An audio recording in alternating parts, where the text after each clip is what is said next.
pa. Ayan. Hello. Admin, pakilakas. Hello. Hello. Ayun, palit tayo. Baka dito may volume to. Hindi, nakamax. Try nyo ulit. Hello? Yan. Ayan. Yes.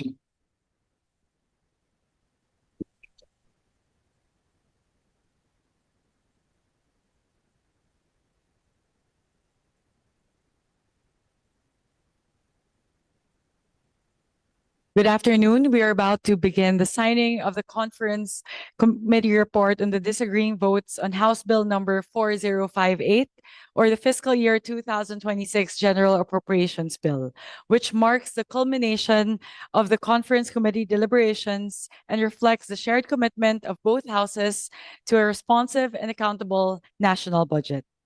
On the part of the House of Representatives, we would like to acknowledge the presence of our conferees, Representative Albert S. Garcia, Representative Jose C. Alvarez, Representative Javier Miguel Lopez Benitez, Representative Marcelino Libanan, and Representative Alan U.T. Representative J.J. Hordin Jesus Romualdo will join us shortly. Magandang hapon po sa lahat. Maraming salamat, Chairperson Mika. At on the part of the Senate, we'd like to acknowledge the presence of Senator Lauren Legarda, Senator Kiko Pangilinan, Senator J.V. Arcito. Mr. Chair.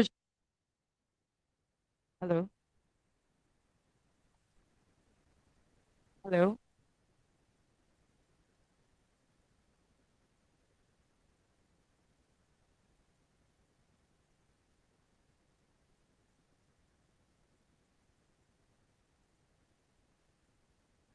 Hello. Hello. Hello. Ito. Palit na lang.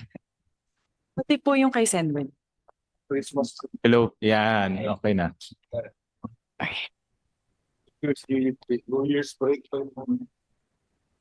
Thank you very much. Sobrang lakas naman.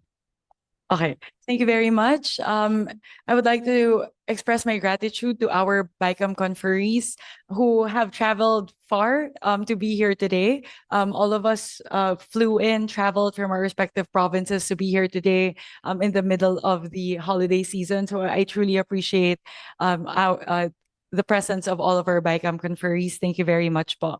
Today marks the culmination of many months of hard work. After 5 months, starting on August 13, when the NEP was formally turned over by the executive to both the House of Representatives and the Senate, both houses have worked very hard over the past few months to craft a budget that is truly responsive to the needs of the Filipino people. Ang gusto po naming itawag dito sa budget na ito ay isang people-centered budget. Talaga pong in terms of the process itself, wherein we made sure that the process is transparent and accountable to the Filipino people, and in terms of the content, where we really focused on human capital development. This budget, as you can see, is a product of reforms, both on the part of the House and the Senate towards transparency. As you can see po, if I may cite Senwin, for the first time in a long time, we have here in front of us, before the signing of the bicameral conference committee report, the enrolled bill. What is essentially going to be the enrolled bill of the General Appropriations Bill. All 4 books are here in front of us, printed, and this has also been shared with the members of the bicameral conference committee. So this, and of course, this is a product of the very first open BICAM in history.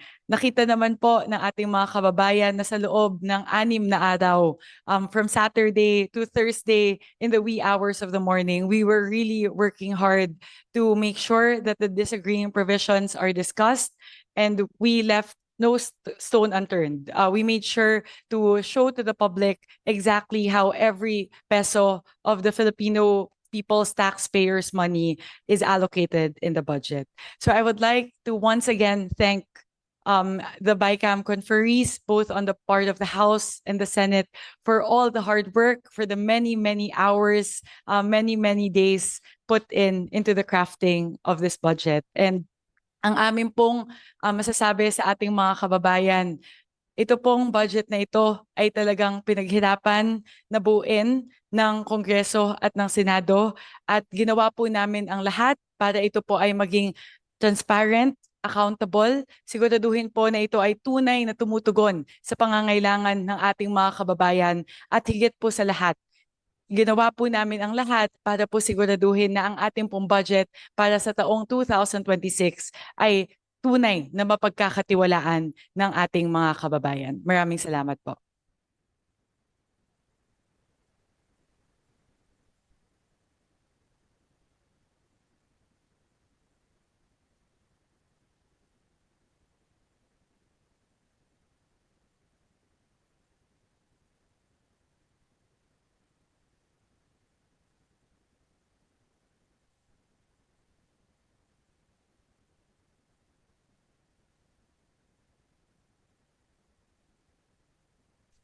Check.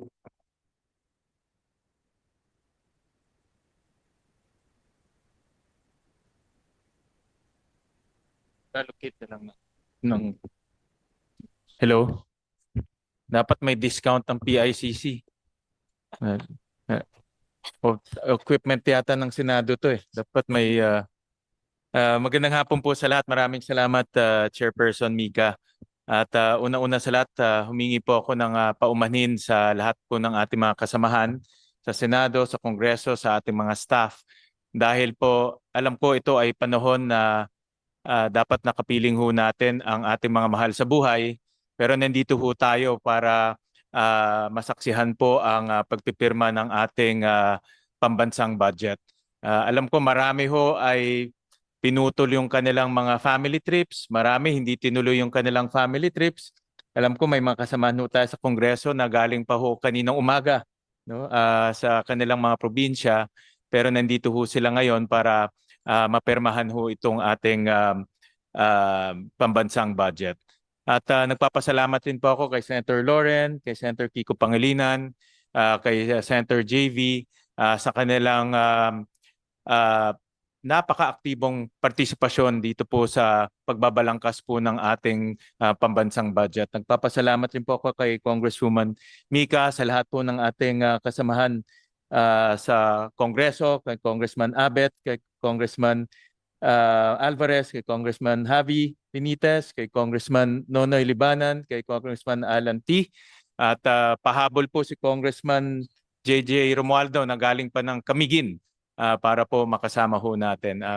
Lahat po ay nagtulong-tulong, nagsunog ng kilay para po matapos ho itong ating pambansang budget. At nagpapasalamat rin po ako sa ating mga staff na kasama ho natin ngayon sa Committee on Appropriation staff at dito po sa LBRMO na hanggang ngayon hindi pa ho natutulog. Parang almost 1 month na ho sila hindi natutulog para po masigurado na itong ating pepermahan ay na-review ng mabuti. Ayon ho sa kanila, 5 beses ho sila nagpro-proofread nitong libro na ito. This is about 4,300 pages na binasa ho nila ng 5 beses.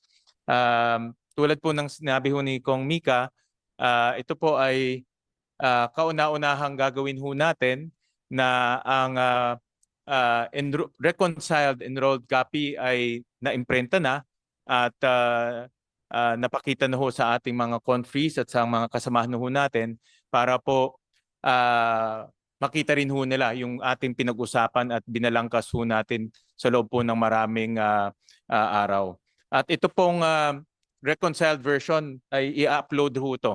Pagtapos ho ma-ratify bukas, kaagad i-upload ho natin sa ating mga transparency portal. Ang Senado meron pong sariling transparency portal. Ang Kongreso may sarili pong transparency portal.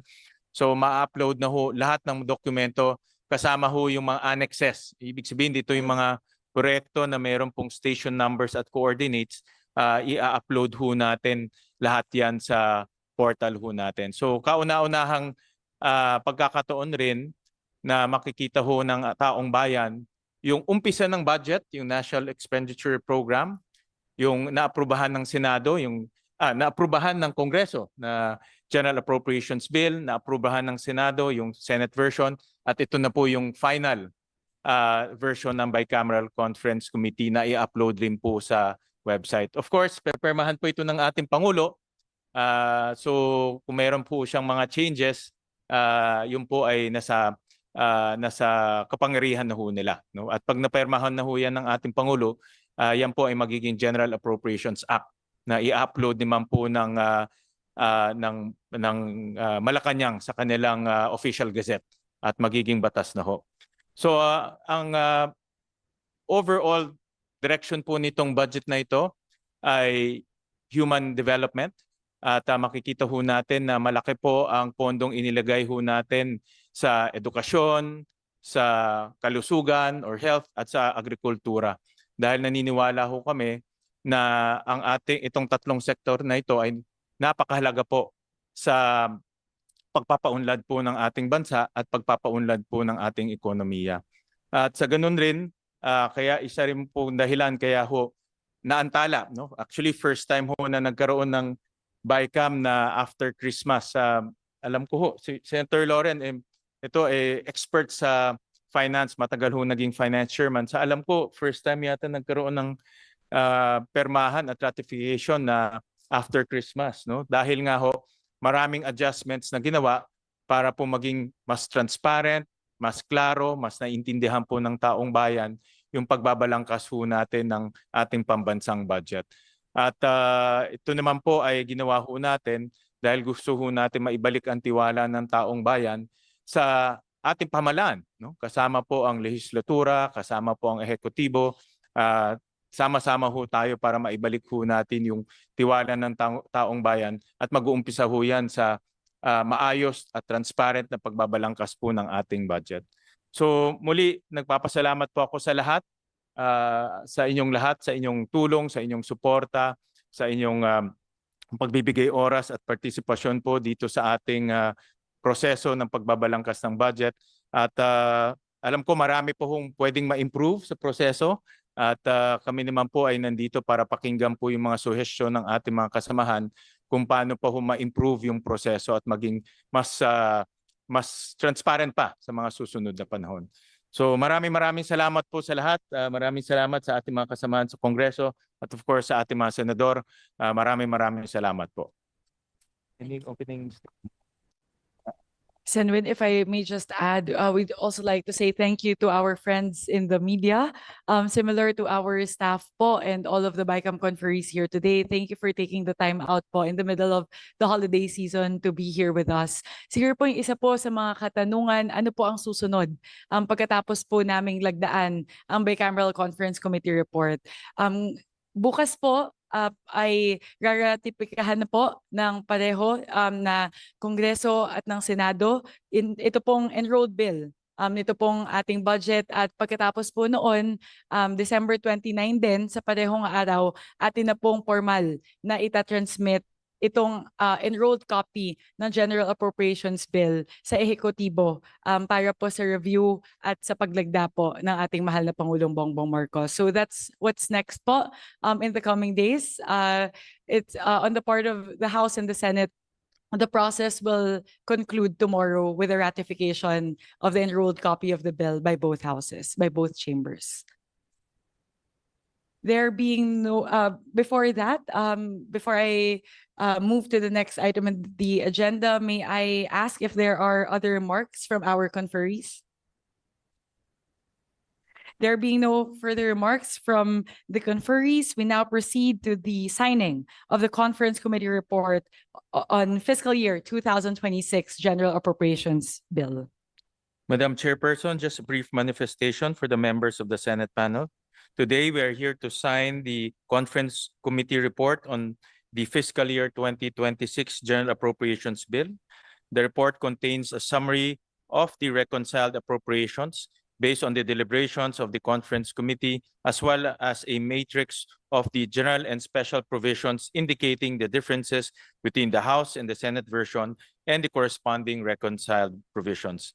Guided by our commitment to transparency and previous agreements in plenary, I would like to respectfully clarify that the annex to the report as an integral part thereof is the reconciled bill in the form and style of an enrolled bill.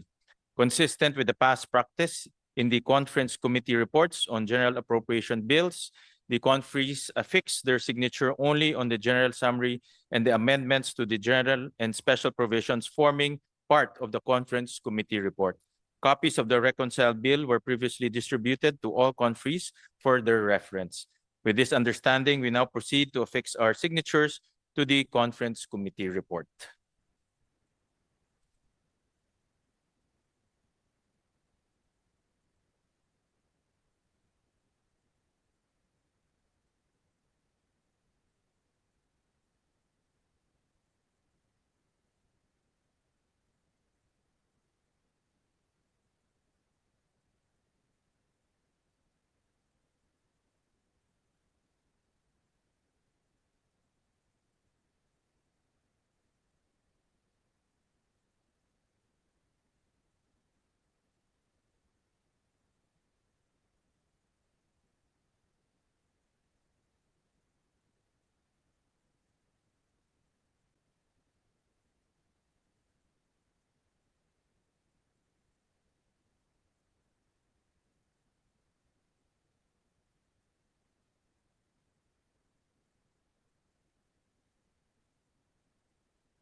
Mr. Chair, given that the BICAM conferees present here today have already affixed their signatures, on behalf of the House of Representatives panel, we wish to express our appreciation to our colleagues in the Senate for their constructive engagement and cooperation throughout the conference committee deliberations. Maraming salamat, Madam Chairperson. On behalf of the Senate panel, we would like to extend our gratitude to our colleagues in the House of Representatives for their collaboration and dedication during the conference committee deliberation. So maraming salamat. Happy New Year sa inyong lahat. Happy New Year sa ating mga kasamahan.